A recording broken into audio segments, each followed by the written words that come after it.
And as a reminder, the practice we're going to do is share any questions or things that were particularly striking to us. I'll record these in the chat as we go, or you're welcome to do that.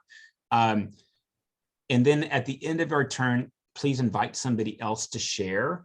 And you can either pass, right, or say pass for now, or just hard pass and we won't come back. And this is just your opportunity to like say what this material meant to you and any things you'd like us to like return to as a group.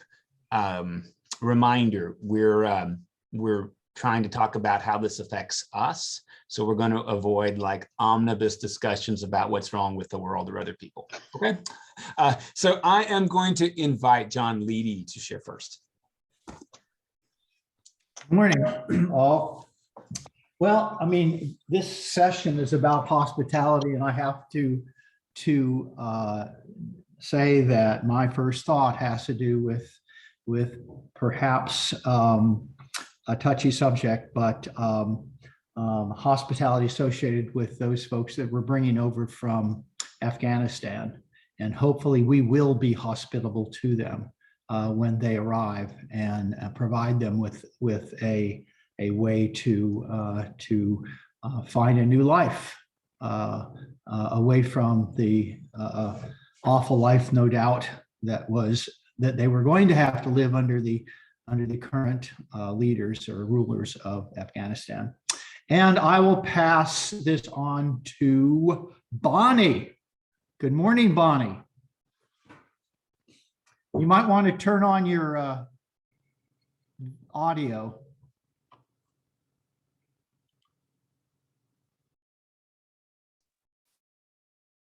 Bonnie, in your top right of your square, or actually, no, it should be in the bottom left corner. There's a mute, unmute button. There, you got it. Okay. John, I really liked what you said, and I think it's applicable to our society today in general, that we only approve of people that think the way we do. And but what you said was excellent. I really that really touched a nerve with me. I will pass to Carolyn.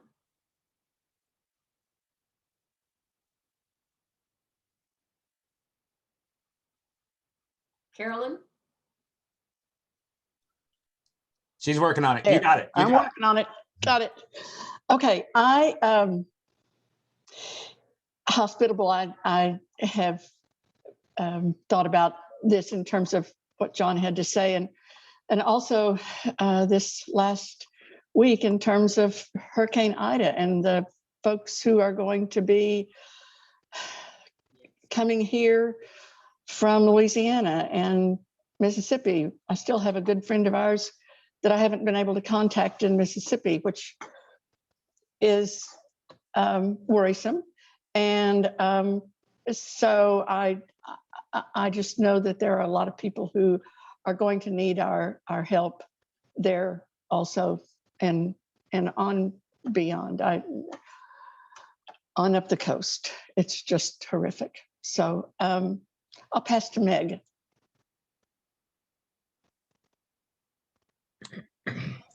Well, I think I have a couple of thoughts. We'll see. But I want to just touch back briefly to lesson 2.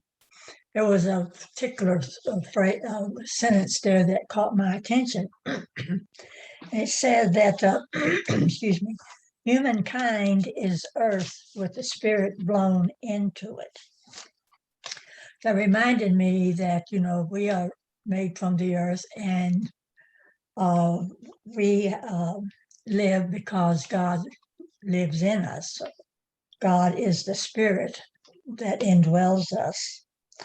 And then I was struck by the hospitality of God in lesson 3.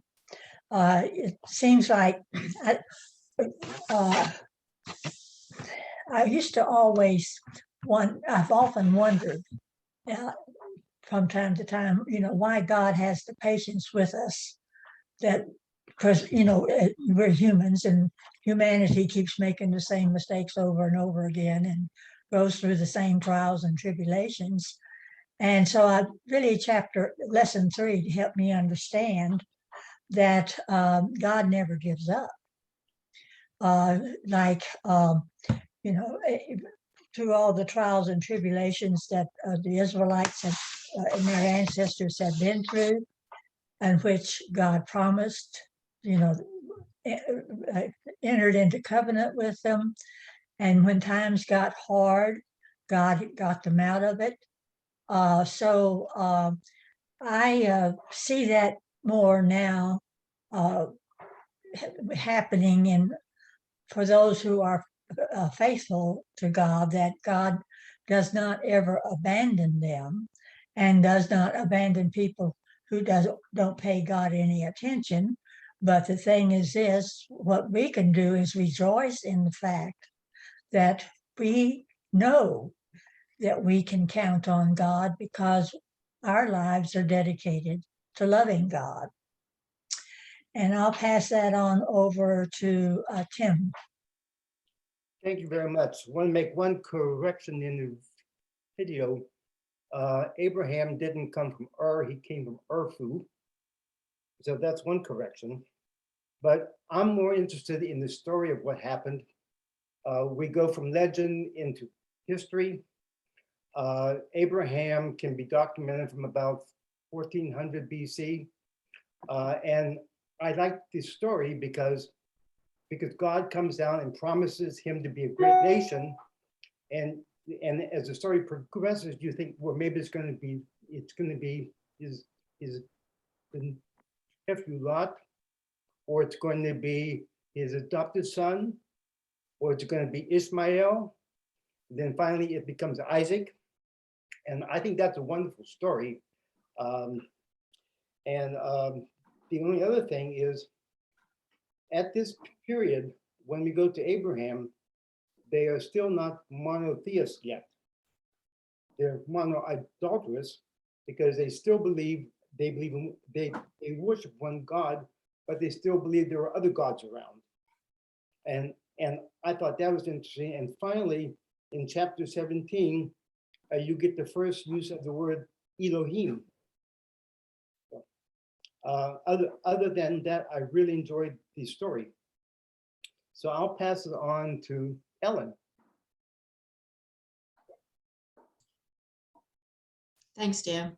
I kind of agree with some of what Meg has said, in that it seemed like this whole chapter was a repetition of God's promise, man's rejection, God continuing to come back and offer hospitality, man continuing to reject and have their own better ideas, so to speak. So it's very hopeful to me that God is always present and always ready for us to return. So that was that, and of course, the current events spoke so strongly to this chapter.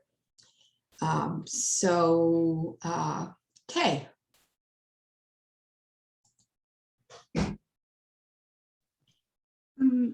I struggled a little bit with the personality of Sarah, and she's been exalted as such a wonderful woman of the Bible, but when you see her behavior and basically a lack of hospitality towards Ishmael, and I also had some questions about that.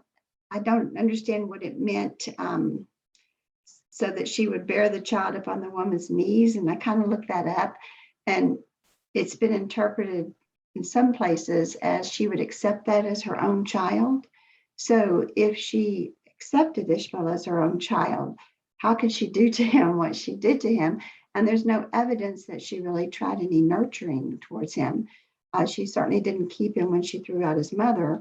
So I was kind of questioning that. And also the first child of Abraham, was that a first child, that slave, where he had a child before, that some people think is the servant that went out to find the wife for Isaac. So I would like a little bit of discussion and clarification if possible about those issues. And I will turn it over to Sandra.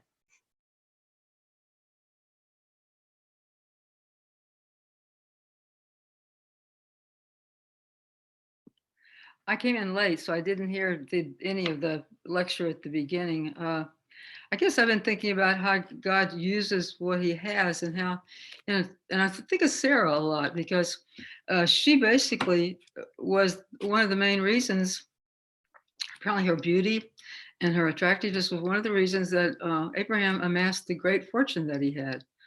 And her cost to Sarah was that, and I thought that the Pharaoh, well, one of the things was that the wombs of everybody had been closed down when Sarah was in the group and they were having the relationships as part of a punishment. And so Pharaoh had to apologize before that was opened up.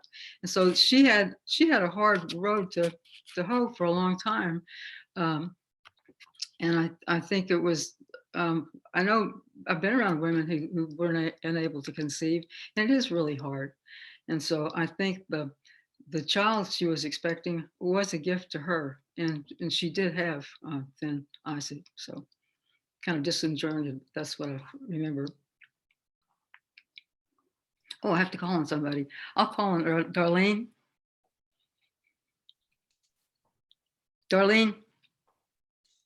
Oh, sorry, my audio must not be working. That's the other problem. My audio is working. Hey, Sandra, you're good. It always just takes a second for the next person to pick up, but Darlene's ready.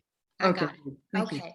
One of my thoughts about this was the scripture where the three men appeared at the tent, and our commentary says that they were God.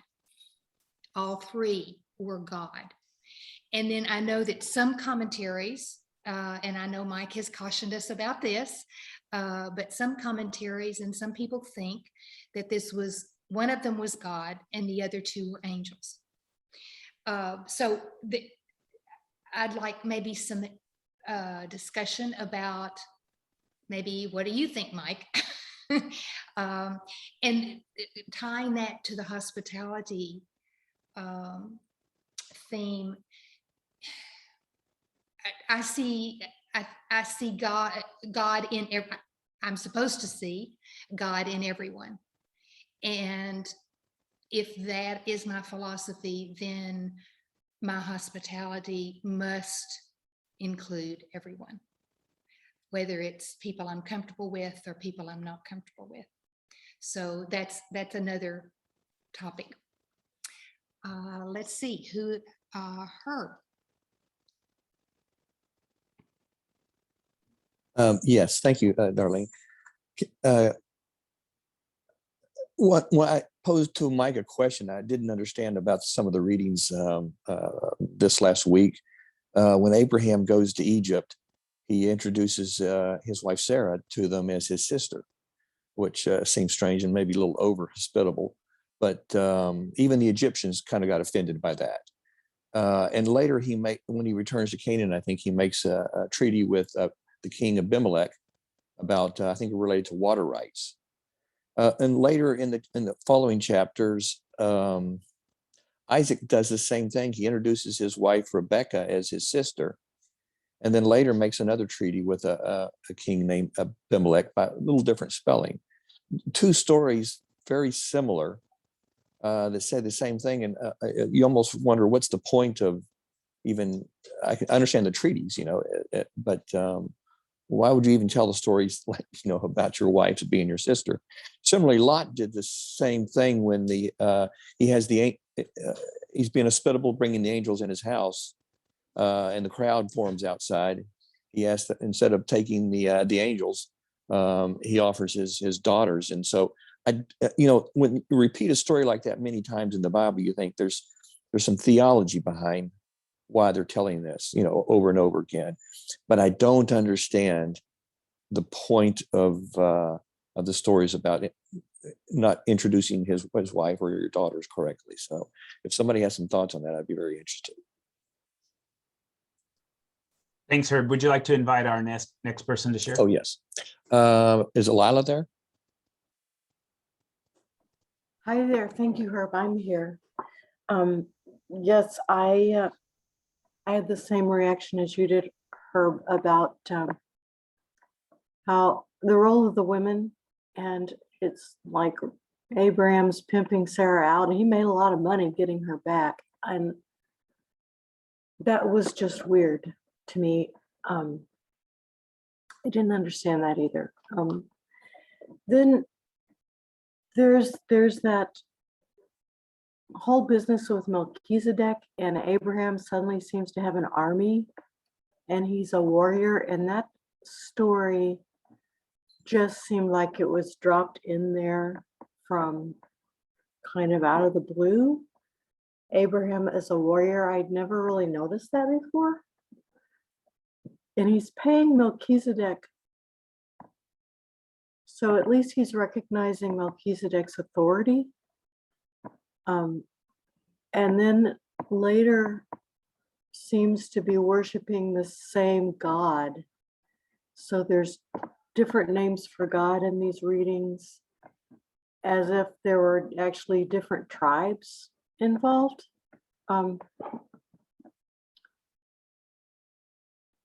One of the things that I found myself meditating on was just the very simple business quotation in the beginning. Abraham and his descendants have been blessed so that they can be a blessing to others. And I've just been thinking about my blessings and how I can be a blessing to others. And I think I want to go down and give blood and platelets like Mike does.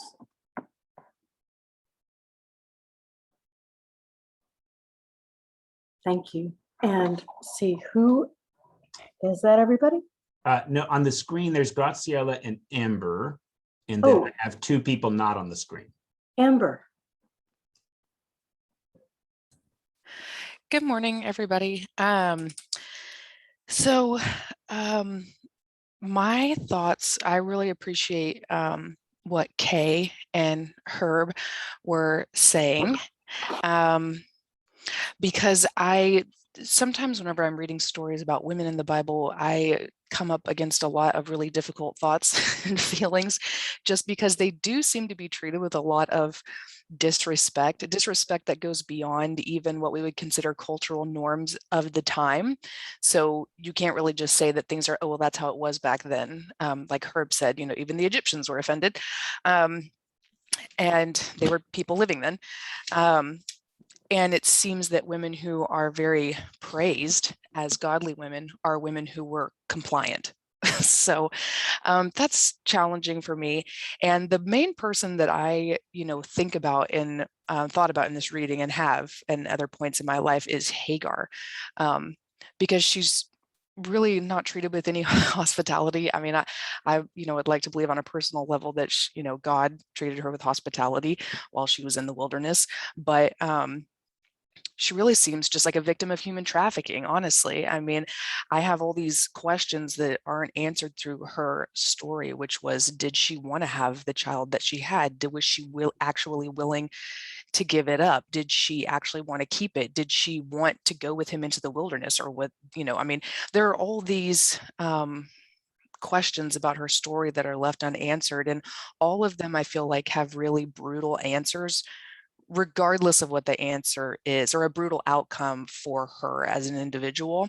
And in terms of how it relates to kind of our modern day compassion and hospitality and behavior, I think about baby showers for unwed mothers and how some people are just adamantly against them because they don't want to celebrate sin. And at the same turn, what they're doing is not celebrating human life.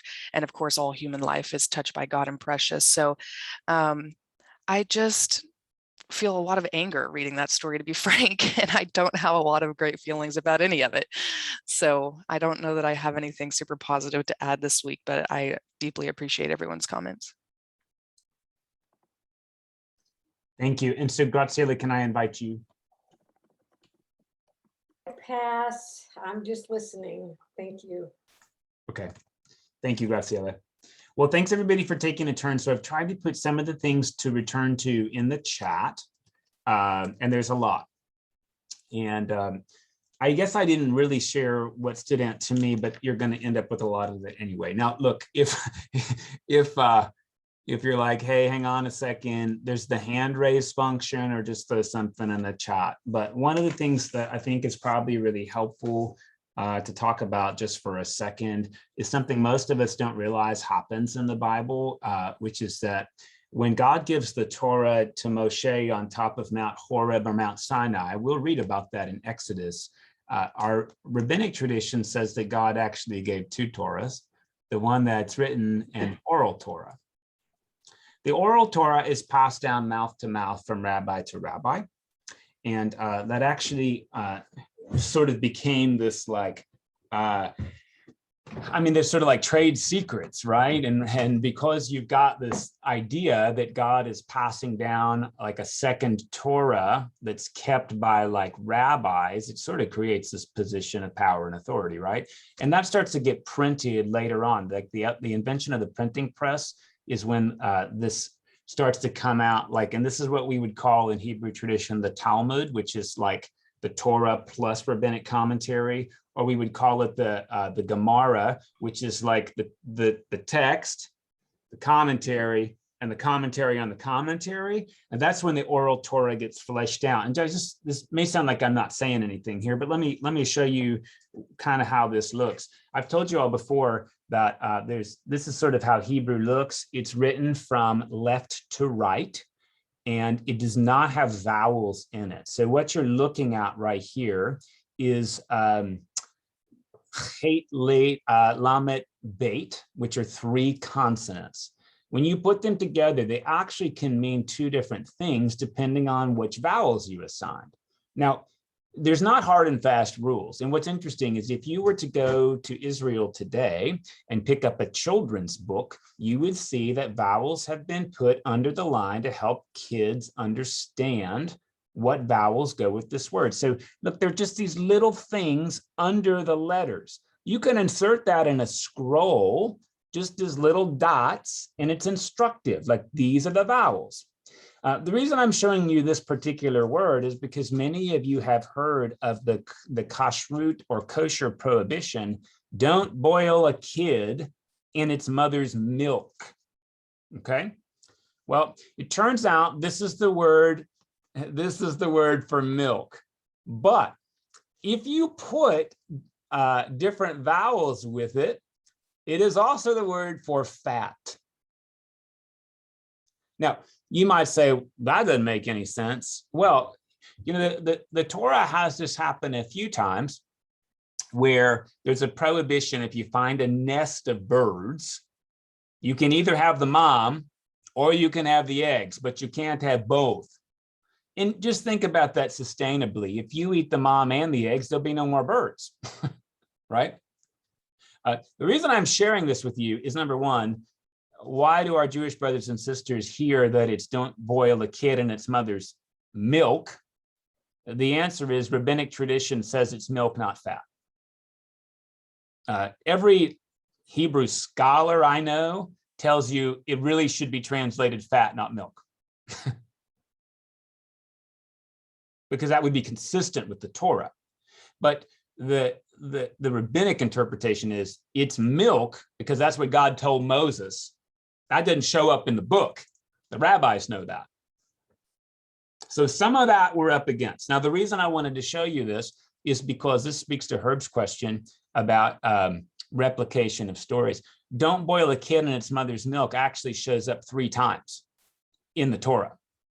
And the rabbis have asked, why did it show up 3 times? Like once would have been enough. And what the rabbis decided is it shows up 3 times because actually what it's trying to get you to do is like deepen the lesson. So the first time, say the rabbis, it means what it says. Don't boil a kid in its mother's milk. The second time, it's saying, don't support businesses that boil kids in mother's milk.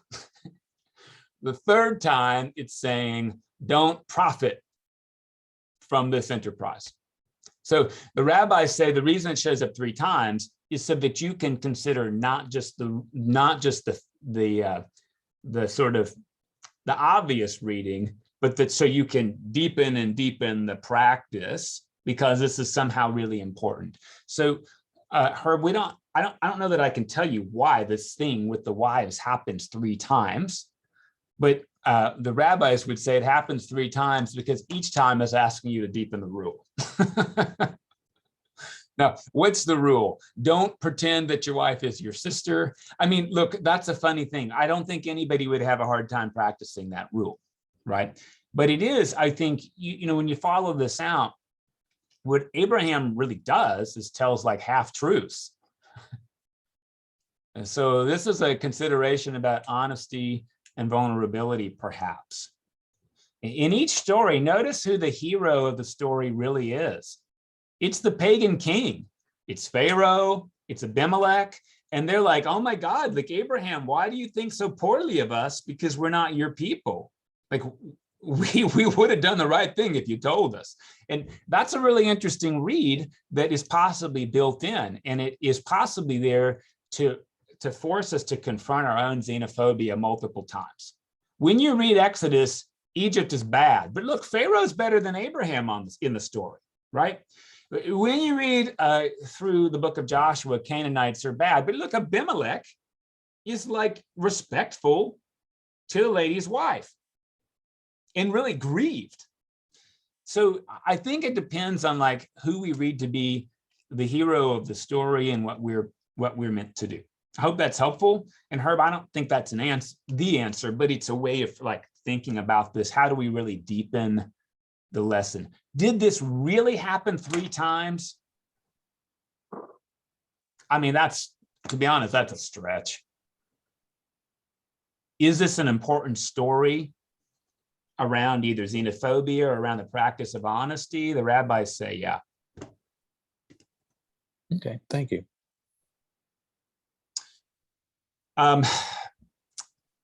I put this note in the chat. The timing of Abraham, Tim mentioned this, is really tough. You know, a lot of people say Abraham happens in 2000 BCE. And, you know, look, nobody really knows when this story happens. But as we read on, you know, there's going to be like camels involved, and camels weren't domesticated until like 1300. So either camels are an anachronism, like somebody's inserting them as domesticated before they were, or the story happens much sooner than we want to think it did. I don't know if that makes sense. An anachronism is when you take a current thing and like retroject it into a story. Like if you read the play Julius Caesar, there's like a clock bell that goes off. There weren't clock bells back in Roman times. That's told because you know, the average Briton in the 16th century was very familiar with clock bells. And so they just mapped their world onto the other. But again, like camels not domesticated until 1300. Tim, yeah, go for it. Well, the genealogy would suggest that it was about 13 or 1400. Yeah, that's fair. But if you read I mean, again, I'll tell you, this is why I discourage you from reading study Bibles. They'll have this timeline in there that says Abraham's from 2000. And the way they get that is that they take all the genealogy really seriously and literally. Like, oh, Methuselah lived 969 years. So when you counter that in, like if you take that arithmetically, you end up with this timeline. Look, I mean, friends, that's just crazy. People don't live any 969 years. Never have, and I hope we never do. You know, like I'm not really hoping to live forever myself, you know. Okay, couple mentions of names for God. And, you know, it's really important to say Hagar is the only woman who names God. And she gives God a name. And if you've read Sisters in the Wilderness, it's really interesting. She might be naming God according to her own tradition. As an Egyptian, she calls God El Roi, which means God who sees. But Roy is really similar to the Egyptian word Ra. And what do you know? Ra's son, Horus, is Ra's eye. This is really strange Egyptian religion. So what Doris Williams says is actually Hagar is naming Abraham's God in accordance with her own culture. And that makes it in the Bible, and that's interesting to think through. Melchizedek calls God El Elyon, which is God Most High, but that's a Canaanite word. The god El, El, is the chief of the Canaanite pantheon of gods, and is actually rather similar to, if you know anything about the Hindu tradition, a member of the Trimurti, Brahma. Brahma is like the creator god, but most Hindus don't like give much allegiance to Brahma anymore. They really think about Vishnu and Shiva. The story goes that like Brahma made the world and that's done. So Brahma doesn't do much anymore. And El is sort of like the chief of the pantheon, but like the grandpa who doesn't do a whole lot. In the Canaanite pantheon, more devotion is shown to Baal, the god of the sky, Asherah, and Anat, the virgin warrior, it turns out. So El Elyon could be saying like, oh, Abraham's God is actually the chief of the pantheon, or it could just be polytheism. Melchizedek means the king of righteousness in Hebrew, but in the Jebusite language, Melchizedek means like the king of the god Sadek. So there's always ambiguity there. I don't know, Lila, what that story is about because it's weird, right? Melchizedek is the king of Salem, which we understand is going to be Jerusalem, right? In Hebrew, Jerusalem means city of peace, but in the Jebusite language that Melchizedek would have spoke, Jerusalem means the city of the god Salim. And why is Abraham giving him a tithe? It's weird stuff. It's weird. A lot of people do this thing, and if you've read the New Testament, you know this thing. The author of Hebrews does something very Jewish called Midrash and says like, oh, Melchizedek is Jesus. But there's not a doubt in my mind, the author of Genesis was not thinking that. So it's cool that we can find a resonance, but if we say that's what it has to mean, we're just distorting the story. You know, that's all there is to say about that. The other thing that shows up to, right, is that God shows up in three entities. And Darlene raised this question, like, oh, like that must be the Holy Trinity. I mean, no Jewish writer was thinking that, right? Like concept of a Trinity didn't even show up theologically till after the 1st century of the Common Era. So that's like 100 AD, like to put that in common parlance. People were baptizing other people in the name of the Father, Son, and Holy Spirit before they even knew what that meant. We invented a theology to explain the practice. I'm not saying the theology is bad. I'm saying the practice came first and we came up with a theology to justify it. What does it mean? Well, it's really clear that one of the names for God that is used in the North, and Tim raised this word, is the word Elohim. Now, just to give you a reminder here, the nation of Israel splits into Israel, which is 10 tribes in the north, and Judah, which is 1 tribe in the south. In Judah, God's name sounds like this, and you never say it or write it. In Israel, God's personal name, I don't mean like the concept of God, I mean like my name is Mike. In Israel, God's name was Elohim. And that was a word that the Northerners would likely not have written. But when the Northerners get wiped out, the Southerners adopt it as a name they can use. So there is a little bit, Lila, of like tribalism and names going on here. And the names the Bible uses, quite honestly, represent names of God often that were wiped out when tribes were wiped out. John, you got a question? I do. You just mentioned 10 tribes of Israel and 1 tribe called Judah. What about the 12th tribe? Yeah, we're going to get there. The tribes are really weird, right? Because it turns out Jacob has 12 kids, but one of them's a girl, and girls can't inherit. And beyond that, like, she gets compromised by this guy called Shechem. So when you read the story, Joseph's not a tribe. Joseph's 2 kids take Joseph's place, and that's where you end up with 12. But maybe you guys know this, the Levites don't have a land grant.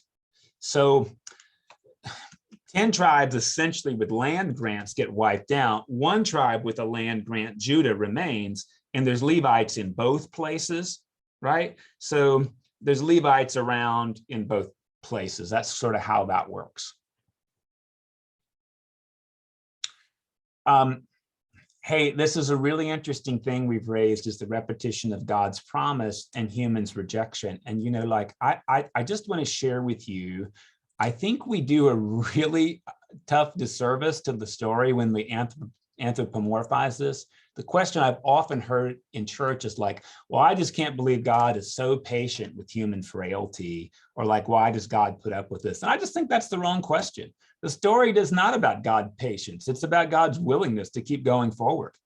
I think when we view this like, oh, God is like just puts up with us, it's real diminishing to our humanity.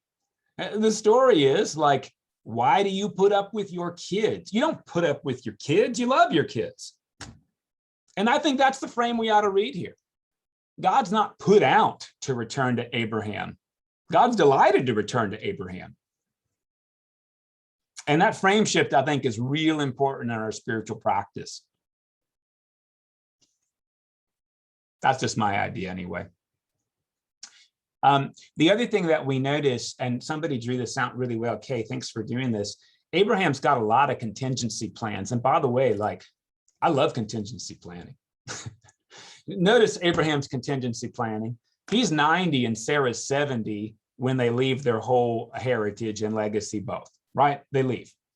And Abraham brings with him a nephew called Lot. And Lot is Abraham's plan B. But then we realize Abraham had plan C, Eleazar of Damascus, which is like his right-hand man. And then there's plan D, which is Hagar. And then we come out in the end and we realize Abraham had a couple other wives and had a whole bunch of children all along. Not just Keturah. You're going to notice this when we do our reading next week, I hope. There were lots of kids. This story is all about whether Sarah has kids or not. It's not that Abraham's childless. He's got kids with other women. This story is just about Sarah. I noticed that for the first time this year when I was writing those Lent blogs about the story. I was like, wait a minute. I'd always thought that Abraham had no like physical heirs outside of Ishmael. And that's not right. He just wants to have them with Sarah. And that's just a totally different spin on the story, isn't it? Hey, Mike. Yeah. But Abraham didn't ask Sarah to go get a handmaiden. Sarah started that. Yeah. And this is, by the way, you said that exactly right. This is the Handmaid's Tale. This is Margaret Atwood's idea. Hagar gives birth to the baby on Sarah's knees, which is like pretending it was Sarah's baby all along. You'll see this in the book of Ruth too. Naomi has a baby. I'm sorry, not Naomi. Ruth has a baby on Naomi's knees. And Naomi, who's like 80 years old, suckles the baby at her breast. Nothing comes out. I just want to be really clear. This is like showing that this is Naomi's baby. And Hagar has done that, showing that this is Sarah's baby. And Kay, this is a wonderful question. Like, Sarah's not throwing out Hagar and Hagar's baby. Sarah's throwing out Hagar and her own baby. That's a tough read, isn't it? Now you read the story, and we're going to read a little bit more next week. When I read the story, I would caution women against doing anything Sarah does. That's just me. I got interested. Ishmael was still around He was 13, I think, Yeah. when Abraham did the circumcision. Yeah. And by the way, if you're Islamic, traditional Muslims circumcise their boys at the age of 13.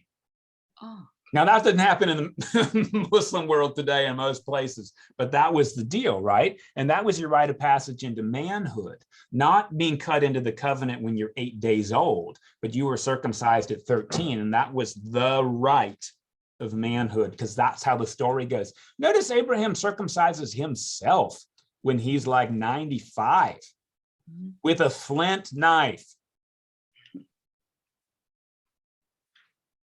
Amber, you got your hand up. Wow. Okay. Sorry. Everything you were just saying is so horrific to imagine that it's hard for me to move past it. Yeah, the point about Sarah, though, because in my first read, it's hard to relate to her. And then also coming back to it, I can't even imagine the incredible amount of pressure that this woman must have felt to produce a child for her husband. I mean, basically all of her worth would have been tied up in that, especially if she was older and her, the beauty that she was using to make her husband rich was no longer there, maybe. I mean, who knows? But, and so I feel like it would be easy not to have compassion for her because of monstrous behaviors. And at the same time, when you take a step further, it is easy to have some compassion for her because of the enormous pressure that she must have been under. And I feel like the idea, now maybe this is just how I've been raised, but the idea that basically Abraham wouldn't have been blessed with everything that he was meant to be blessed with unless he had a child through Sarah, because that was his legal wife. That is the kind of tale that I've always been told. And I feel like, I don't know if that's a very like legalistic read on the story, or if that type of nuance in the story creates legalistic thinking in terms of like penal substitution and things like that. Just these little reiterations of how, legalistically we can be out separated from God. It's very unsettling. It's an unsettling read on the story and God's promises. And really just what happens with Hagar and Sarah is like this further reiteration that somebody like David could be they're like a great hero of the Bible because he sought after God, even though he really wasn't that great of a person and did terrible things. But somebody who's like basically a slave, or somebody who's just a wife who did everything her husband ever asked, she did one thing, like tried to give her husband what she wanted outside of necessarily the direction that God wanted it. And it's just this, I just feel like their sins are so much more villainized, and it's kind of disheartening. But I love what you did, Amber, right? It's really easy to say like Sarah is a terrible woman without recognizing that she is like absolutely enmeshed in not just a double bind, but like a triple bind, right? If you're Sarah and you're a piece of property, and the story shows that, because Abraham can tell his property, you're going to do what I say, right? I'm going to give you to Pharaoh.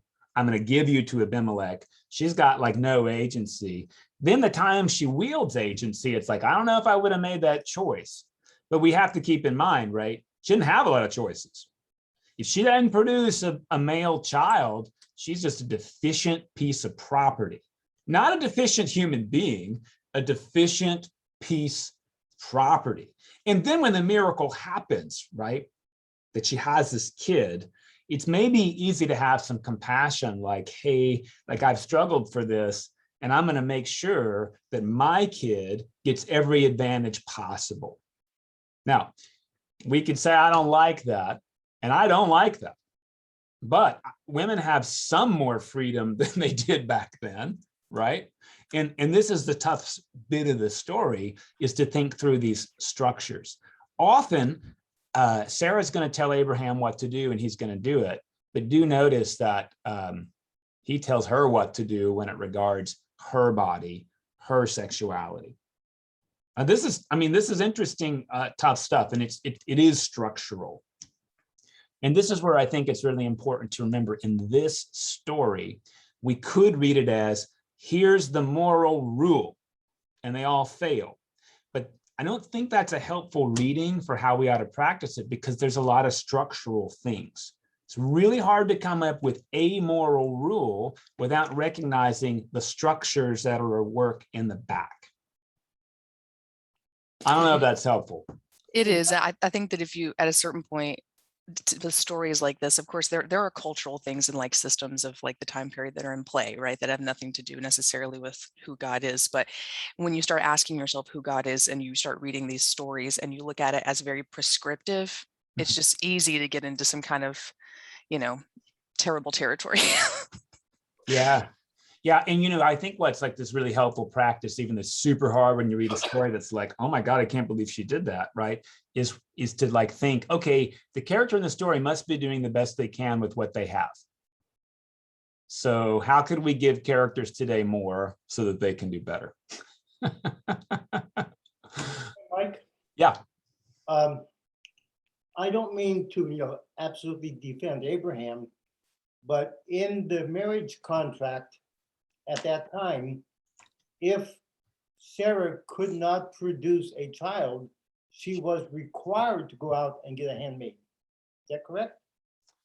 I don't know about required. Really what Sarah's like, required is tough when you think about like contractual language, but like really the goal, Sarah's sort of value socially is whether or not she can produce a male heir for Abraham. And if she can't do it herself, she needs to recruit that possibility.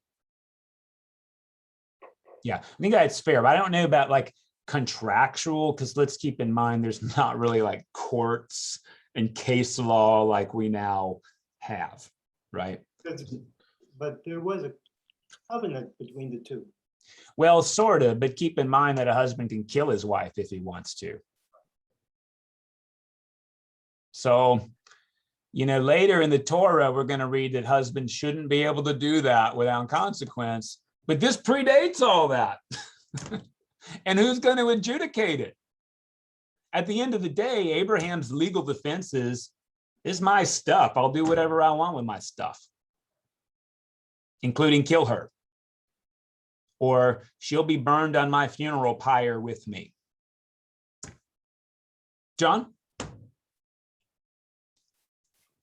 Back to what Tim said, at least in this, in our disciple book, it says that the custom of the day allowed a barren woman to give her slave to her husband so that the slave might bear a child. So was that custom?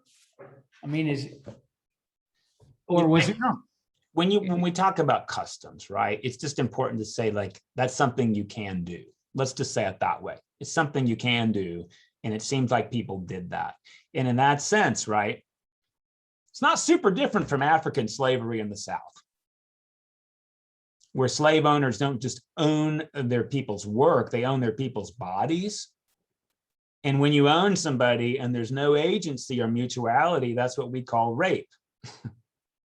But in this instant, if indeed this were the custom, what Abraham did with Hagar was pretty common.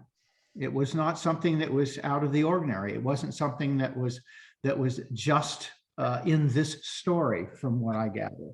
Yeah, you got it. And what Lila put in the chat, and that what we read in Sisters in the Wilderness, which again is a womanist theology, right, is it's really interesting that Hebrews are going to be freed from Egyptian slavery, but then they also can own slaves. And so that doesn't undo the structure. It actually reinforces the structure, just Hebrews don't want to be slaves.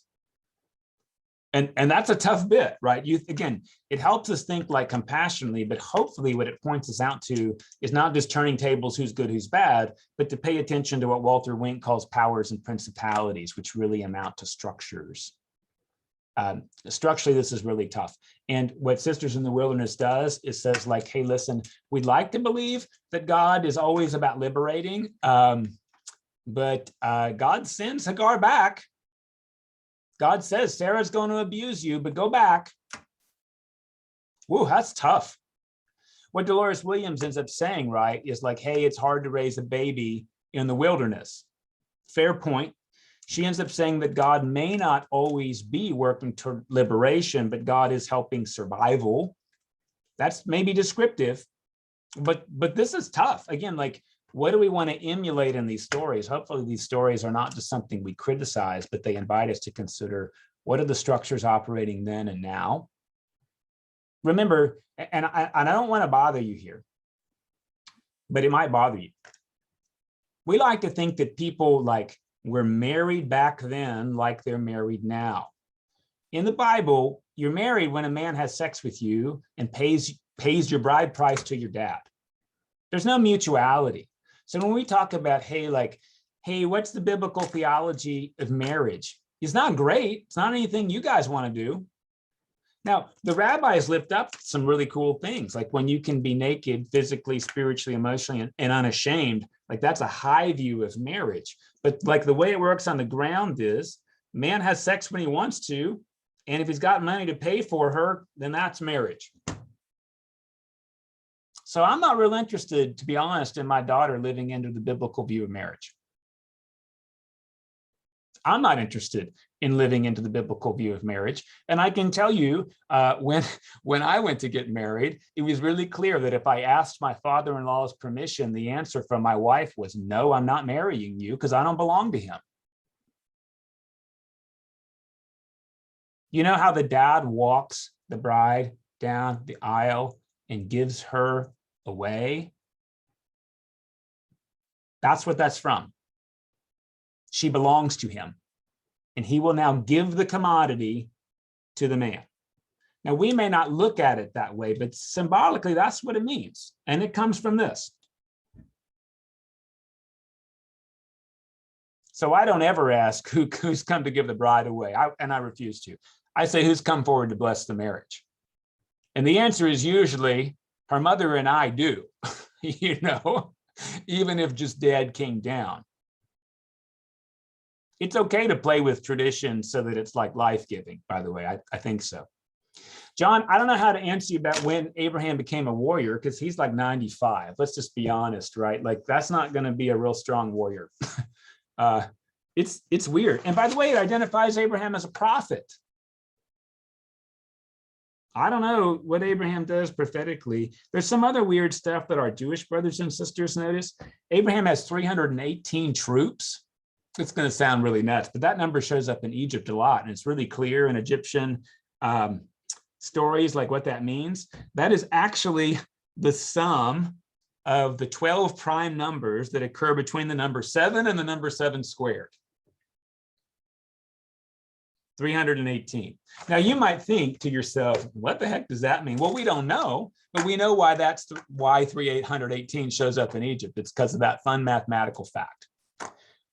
There's a whole lot of numerology in the Bible we don't know anything about that was really important to Hebrew people, because it turns out, and you may know this already, in Hebrew, the letters of the alphabet are also numbers. So Aleph is like the first letter of the alphabet. It's also the number 1.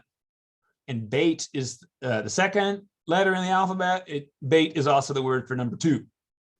And so maybe you've heard this, that there's things like called the Bible code, where you can take up these words and you get a numeric value out of them, and then those can like offer ciphers. And that may seem weird to you. I think it's weird what people do with it now, but it's like very Hebrew way of reading. That is foreign to us, absolutely foreign to us. But 318 is one of those wackadoo numbers. I don't know why that was important to Egyptians, but I know what it represented. The ages of the patriarchs also are weird. They're like 7 squared times 6, or like 6 squared times 7. Like, there's this bizarre like numeric things that happen that Jewish readers haven't made up. Like, we don't know why that was important, but we know where the number came from. It came from like these multiples of squares and things like that. Hey, the real affirmative bit is blessed to be a blessing, right? And I think when we talk about things like privilege right now, I think like the solution to like privilege is, it's not a guilt or shame issue. It's like, when we have privilege, we were blessed to be a blessing. And we didn't ask for privilege, or maybe we did, but when we get privileges or we get blessings, they're not to be hoarded, they're to be distributed. That seems like a real clear teaching in the story. You know, Abraham, I'm going to bless you so you can bless everybody else.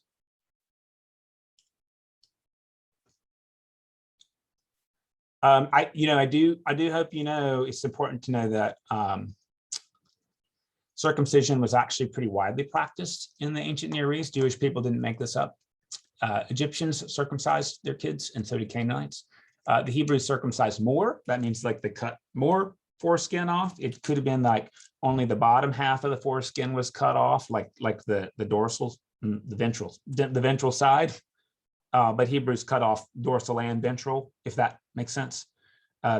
It's clear in Canaanite practice that this is like sympathetic magic. Like when you prune a tree, it's more fertile. So this is like a fertility rite in Egypt and in Canaan.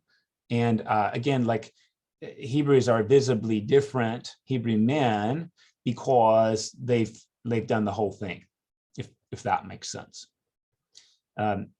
There's clearly like some fertility in the Abraham story because Sarah's infertile. So there's some of that happening. In the covenant that God makes with Abraham, which is regarding Abraham having multiple offspring, this is where this is how the covenant gets cast. And this is something we don't always understand, but biblically, you cannot make a covenant, you can only cut one. So there's ways that covenants are cut.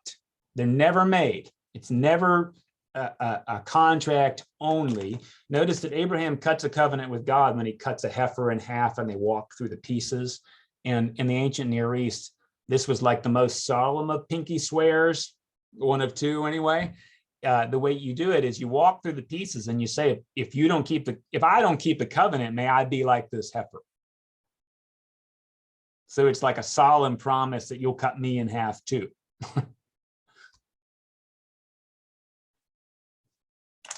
When, again, as I mentioned, when you get cut in as a rite of passage, and please notice this is only a male thing, and that's because women aren't fully human in the Bible. You could say, oh, well, there is an option for women, it's female genital mutilation, and please let's not say that. Because that's nothing like circumcision. So what we did in the Christian community, this is curious, right? And it's not a criticism of Judaism, right? It's culturally embedded. But what the Christian community did is it ended up replacing the rite of passage into faith with baptism, which both genders can fully engage in. Right? Baptism is meant to be the entry into the covenant. And notice it doesn't involve cutting. That's interesting. Most weddings I do involve no cutting except for cake afterward, and that would not be the equivalent. And that's a good thing.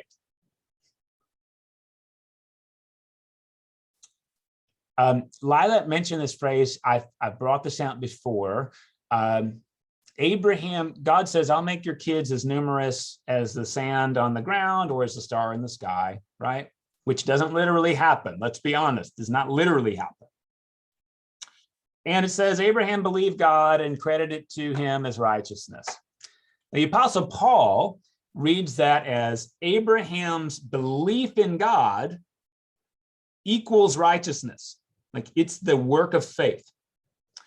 The Jewish read, though, is that God trusts Abraham so much that God credits righteousness to God. So the he is actually ambiguous in the text. Who's crediting righteousness to whom? The Hebrew read is Abraham credits it to God, and Paul's read is God credits it to Abraham. And I just want to raise up, it probably works both ways. But if we take Paul really seriously, right, and this is what happens in Romans, if we take Paul really seriously, if works aren't going to secure grace, then neither is belief as a work. And this is really sad that the evangelical community doesn't recognize this. Belief as a work is the same as good works as a work. That is to say, God's righteousness is not predicated on anything we do. Otherwise, it's a work.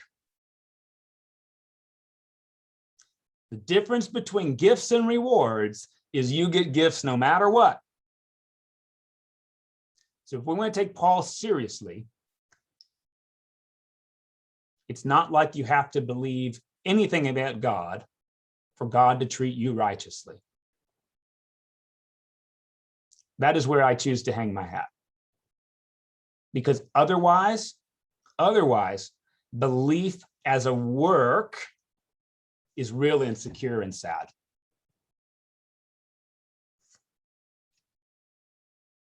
John. So what you're saying is one must work to believe.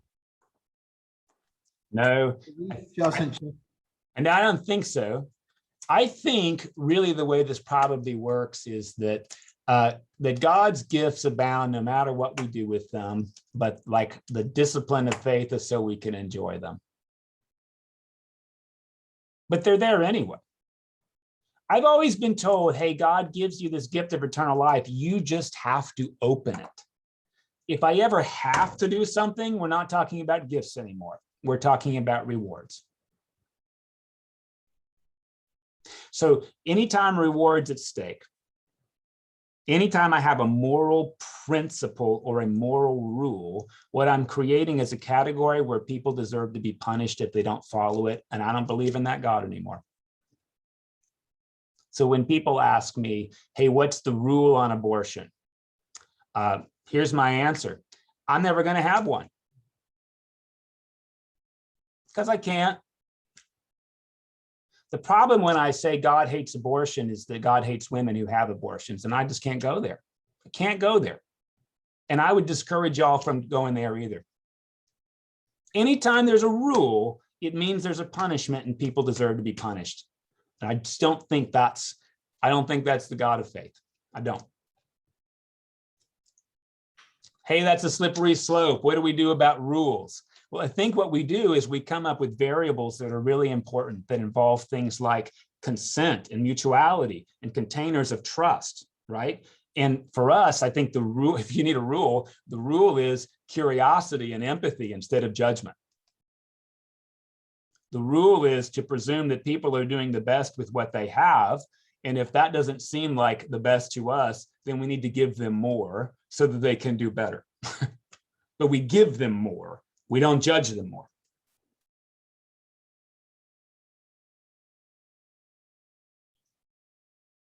It's interesting to think of like what these different ways of reading do to us when we read the story, what they can draw out from us.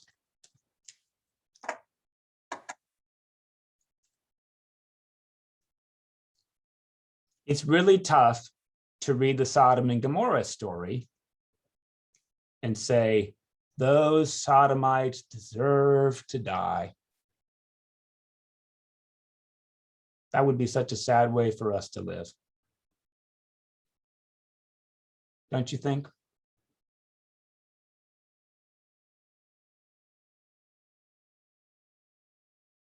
If they deserve to die, what do we deserve?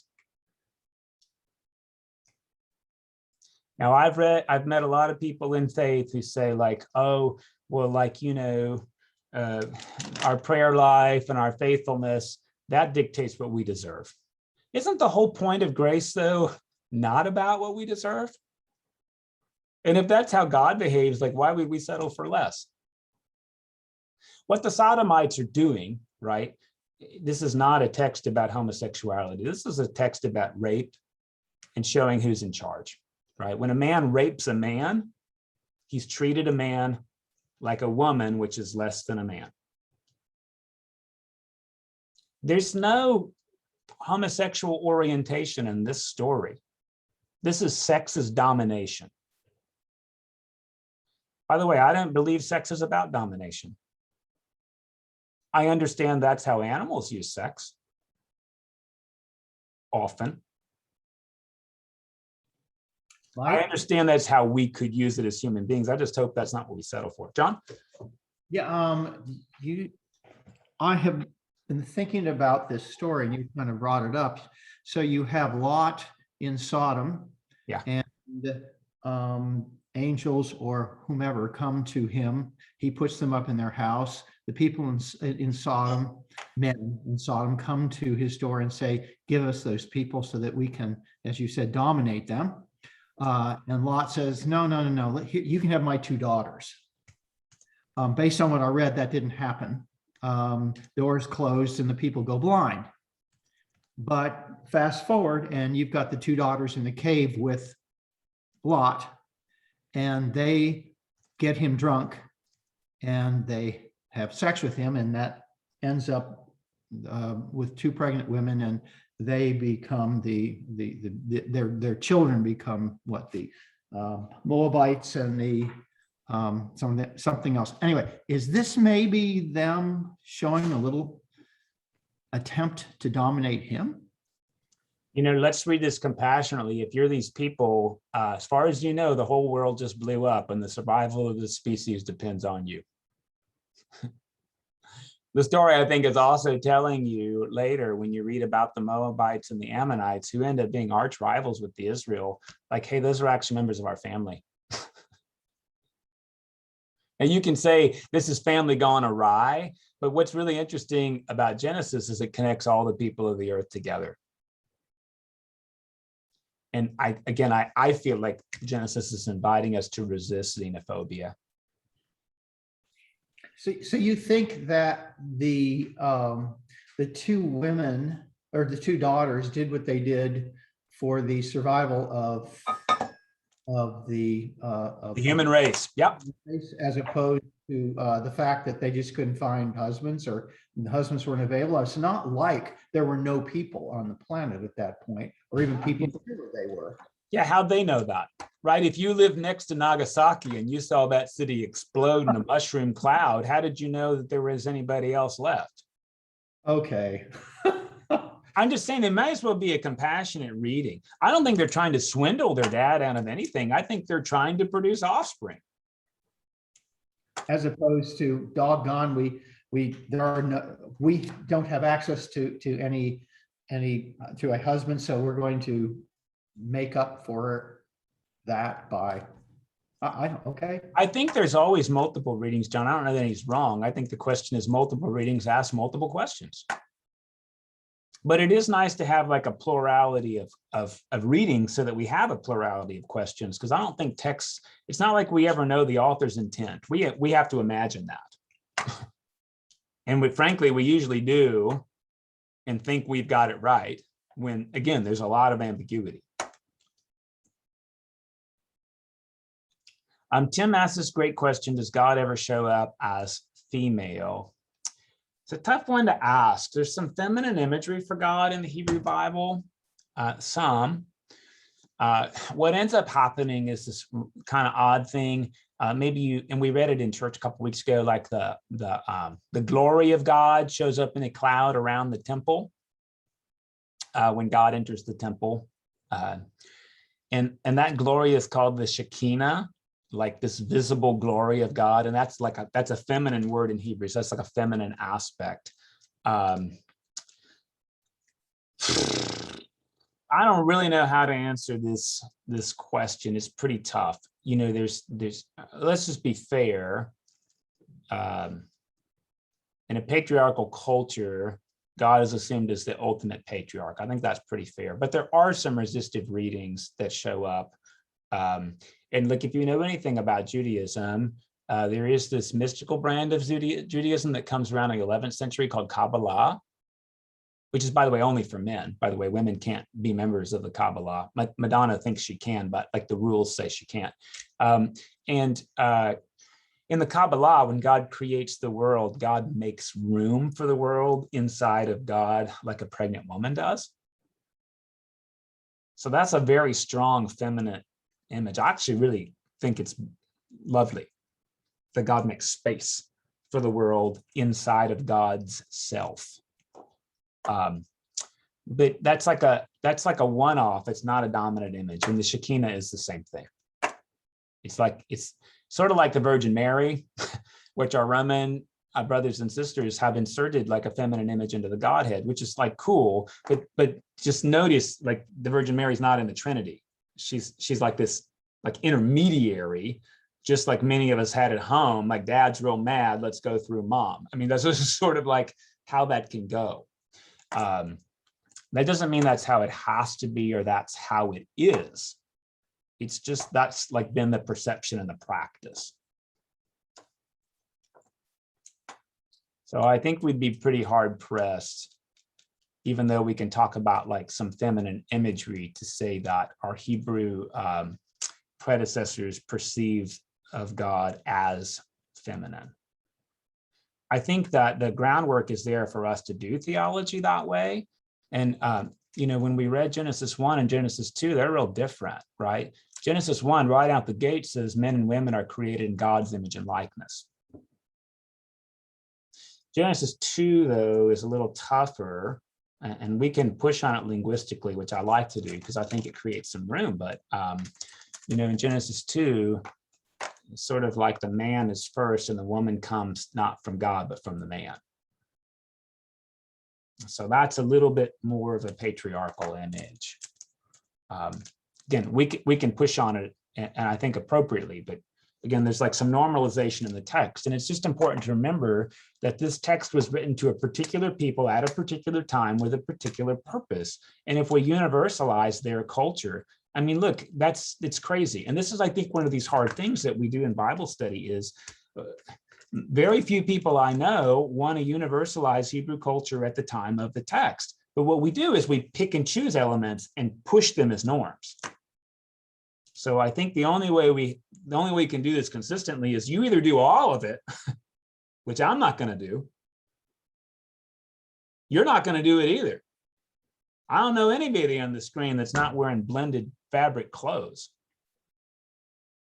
Oh, Mike, that's a silly point. No, it's about internal consistency. You either do all of it or you don't do all of it. And then when you get to decide what you enforce and what you don't enforce, just understand that's like the definition of disingenuous. So you've probably heard this, and we're going to talk about this in a couple more weeks when it shows up, right? Oh, but isn't being gay an abomination? Well, a man having sex with a man as with a woman, hear that cultural value, right? Because it's all about rank. Men, women are always submissive to men, is what that's saying, right? That is called an abomination, but so is eating shellfish. Well, but that's not as abominable. In the text, it is. So if you want to be a consistent reader, if you want to call, you know, same-sex relationships abominable, you better not be wearing clothes of two fabrics. That's abominable. You better not be eating shellfish. That's abominable. And you better not have two crops planted in the same field. That's abominable. Anybody who tells you there's degrees of abominable is lying to you, or they don't know what they're talking about. There's no degrees. There's one word, abomination. And really what it means is like, yuck, we don't do that. John. Okay, Mike. I wonder in a way, or I wonder how I'll say we got here. That is, we got to a place where there's so much inequity between men and women. And I'm talking about, I can't believe that if you know, root cause is Adam's rib. It's got to be something else. So I wouldn't mind a little discussion along those lines. That is, how did we get to such inequality? Yeah, I think that the real answer is, and you've already read that book, Sapiens, by our dear friend Yuval, right? Is it talks about how in a hunter-gatherer culture, there is more fundamental equity, but in an agrarian culture, right, you've got child rearing, which tends to be relegated to women because men can't nurse. And so those sort of things stratify some of the gender difference. And there's a really great book. It's kind of boring. I'm going to warn you, it's boring, but it's got great information in it. It's called Rediscovering Eve. Solid book. And he talks about really like, when did the gender stratification come into hardcore? It came with a monarchy and a bureaucracy. So there's like women's work of making bread where men's work is producing the wheat, right? But that wasn't viewed as like hierarchalized work until you started to get a bureaucracy. That's what she argues, and it's interesting. I'm going to tell you, the book is boring, but the quality of information is good. So what you're saying is, until we had monarchy, right, or monarchy, bureaucracy, yeah, that there was equality between the sexes. More equality. And then if you want to read another one that's quite interesting, Peggy Hill gave this to me. It's called The Alphabet and the Goddess. Now, this is going to be wild when I tell you the thesis of the book, but the thesis of the book that the author demonstrates over and over again, anecdotally, right? It's just like a correlation book. It's not a causation, is that a lot of that loss of goddess tradition or femininity or, frankly, patriarchy is tied to literacy. And as literacy gets prized, imagery goes down. He talks about left brain and right brain and how those map culturally onto masculine and feminine. And anyway, I don't know that I can recommend the book. It's interesting. I haven't finished it. And the Hebrew alphabet is like an interesting thing. The author's not quite right, but the author talks a little bit about how the Hebrew alphabet was like an epiphany, sort of like the Korean alphabet. I don't know if you know anything about Koreans, but they're in between Japan and China, which have 1 million characters, and the Korean alphabet has 22. And so that allows literacy to be like massively taught, right? And the Hebrew alphabet started out as hieroglyphic, like each letter in the Hebrew alphabet is a symbol, but it came associated with a letter. And that was like a cultural revolution, because then it allowed you to learn 26 characters, not 3,000 pictures, if that makes sense. So I just hold it up as an interesting book that I haven't finished. It's written by a medical doctor, like semi-anthropologist, not by like a biblical scholar. So you need to just weigh this stuff out. But the imagination is interesting. Mike, I would like to offer that I think in terms of, just today's society and how we're, looking and reading the Bible especially, I really appreciate what, John was asking about Lot's daughters, just in the way that often whenever we read stories, and especially I feel like old stories, we tend to just kind of take at face value whatever, or at least people that I know, I can't say we universally, but it just in the tradition that I was raised in, take at face value what those women were thinking and feeling, and just kind of say, well, that's what the book says. And then men are afforded all of this nuance and this consideration of what their internal motivations would be. And, there's just a lot more nuance and forgiveness there and compassion for those characters. And, I feel like if I was one of Lot's daughters, I'd probably have a lot of resentment towards Lot, and I'd definitely want to, punish my dad for something like that. So, and I'm not saying that that was their motivation. I'm just saying that it's very humanizing for us to go back to stories upon which most of us, or a lot of us, base our values and morals in general in life, and just start to humanize characters that maybe we haven't done that in the past for. So I actually really appreciate the questions that John was asking.